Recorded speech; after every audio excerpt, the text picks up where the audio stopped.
Raphaël, l'Assemblée nationale s'apprête à suspendre la réforme des retraites. Vous nous dites ce matin qu'il faut un changement de modèle radical. Oui, alors parce qu'on s'use depuis Édouard Balladur à faire des réformes paramétriques tous les 4 ans pour maintenir notre système de retraite à peu près à flot. Mais avec le gel de l'âge de départ à la retraite à 62 ans et 9 mois qui sera voté mercredi à l'Assemblée par la gauche et le Rassemblement national, on arrive clairement au bout d'un cycle. D'abord, parce que pour la première fois, on va briser un consensus politique qui était que les efforts faits par les gouvernements précédents étaient évidemment maintenus par les successeurs. C'était toujours ça de fait, ça évitait de mettre la rue à feu et à sang. Et ensuite, parce que l'évolution démographique est telle de toute façon qu'il va falloir changer de logiciel. On n'a pas le choix.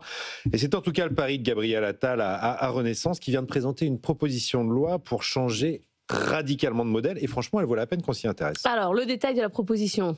Alors, il ressort des cartons un vieux dossier de la Macronie, c'est la réforme du système universel, celle de 2019, qui avait été balayée, souvenez-vous, par le Covid, en supprimant beaucoup des irritants à l'époque qui avaient fait capoter l'affaire. Le principe reste le même, un seul régime pour tous, mais fini les 42 exceptions, fini l'âge légal à 64 ans, fini l'âge pivot qu'avait instauré Édouard Philippe et qui avait fait capoter l'affaire.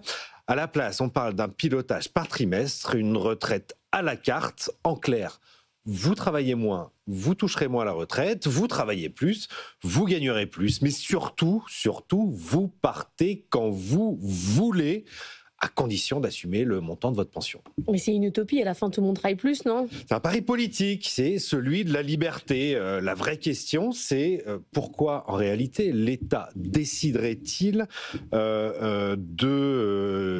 moment où vous arrêtez. Du moment d'arrêter pour chacun. Voilà, pourquoi on ne pourrait pas choisir en responsabilité avec un contrat fondé sur la transparence plutôt que sur la contrainte. 1 euro cotisé dans ce système, c'est 1 euro versé. Le tout avec une dose de capitalisation via un fonds souverain qui compléterait la pension le moment venu.